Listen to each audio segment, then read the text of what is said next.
ସମାଧାନ କରାଯାଉନି ବୋଲି ଏବେ ତ କମିଟି ହେଇଛି। ଆଉ ଉପଦେଶ ପାଇଁ ପ୍ରସନ୍ନ ବାବୁଙ୍କୁ ବହୁତ ବହୁତ ଧନ୍ୟବାଦ। କିନ୍ତୁ ଏ ଉପଦେଶ ସବୁ ତାଙ୍କର 24 ବର୍ଷର ନବୀନ ପଟ୍ଟନାୟକ ସରକାରକୁ ଦେଇଥିଲେ ଭଲ ହୋଇଥାନ୍ତା। ସେ ତ କୌଣସି ଉପଦେଶ ଗ୍ରହଣ କରନ୍ତିନି କି ଶୁଣନ୍ତିନି। ହଁ ଯାହା ହଉ ଆମକୁ ଉପଦେଶ ଦେଇଛନ୍ତି, ଠିକ୍ କଥା ଆମେ ଗ୍ରହଣ କରୁଛୁ।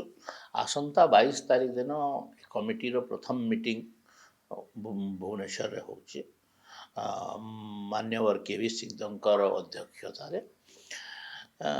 ଏଇଟା କ'ଣ କ'ଣ କରାଯିବ କ'ଣ ନାହିଁ ଏବଂ କେଉଁ ଦିଗରେ ପଦକ୍ଷେପ ନେବ ଏ କମିଟି, ସେଟା 22 ତାରିଖ ଦିନ ତାର ମୋଡ୍ ଅଫ୍ ସଭରେଣ୍ଟି ଡିସାଇଡ୍ ହେବ।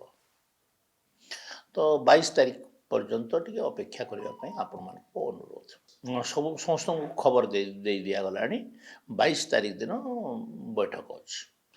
22 ତାରିଖ ଦିନ ବୈଠକରେ କ'ଣ ହେବ କ'ଣ ନାହିଁ, କ'ଣ ଏ କମିଟି କ'ଣ ଉପରେ କାମ କରିବ ସେ ଉପରେ ଗୋଟେ ସିଦ୍ଧାନ୍ତ ହେବ। ଅଫିସର ମାନେ ବି ଆସିବେ। ଅଫିସର ମାନେ ନହେଲେ କେମିତି ସରକାରୀ କାର୍ଯ୍ୟକ୍ରମରେ ସରକାରୀ ମେମ୍ବର ରହିବେ, ସରକାରୀ ଅଫିସର ରହିବେ। ସେମାନେ ତାର ହିଷ୍ଟ୍ରି ବି ବତେଇବେ, କ'ଣ କରାଯିବ।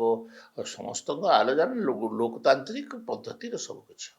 ହଁ ଆମର କମିଟି କ'ଣ କରିବ, ଏ ତାର ଇତିହାସ କ'ଣ, ଯଦିଓ ମୁଁ ଜାଣିଛି ଅଫିସିଆଲି ତ ଜାଣିନି ନା।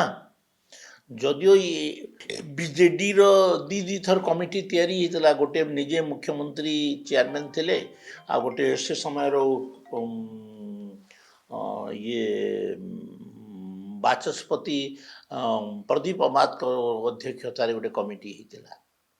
ତ ସେ କମିଟିର ତ ବୈଠକ ଦିନ ବି ହେଇନି। ଆଜି ଉପଦେଶ ଦେଉଛନ୍ତି ପ୍ରସନ୍ନ ବାବୁଙ୍କୁ ମୁଁ ଧନ୍ୟବାଦ ଦେଉଛି, କିନ୍ତୁ ସେ କମିଟି ଗୋଟିଏ ଦିନ ବି ବସିଲାନି। ତ ତାଙ୍କର ଆନ୍ତରିକତା କେତେ ଥିଲା ଏ ସମସ୍ୟାର ସମାଧାନ କରିବା ପାଇଁ ମୁଁ ପ୍ରଶ୍ନ କରିବା ଲାଗି ଚାହୁଁଛି। ବିଜେପିର ମେମ୍ବର ଅଛନ୍ତି, ବିଜେଡ଼ିର ମେମ୍ବର ବି ଅଛନ୍ତି, ସବୁ ଦଳର ଲୋକ ମେମ୍ବର ଅଛନ୍ତି। ଆମେ ତ କାହାକୁ ଏମିତି କରିନୁ ନିଜ। ତ କ'ଣ ପାଇଁ ହେଲେ ପ୍ରସନ୍ନ ବାବୁ ବେଟର କହିପାରିବେ, ମୁଁ ତ କହିପାରିବି।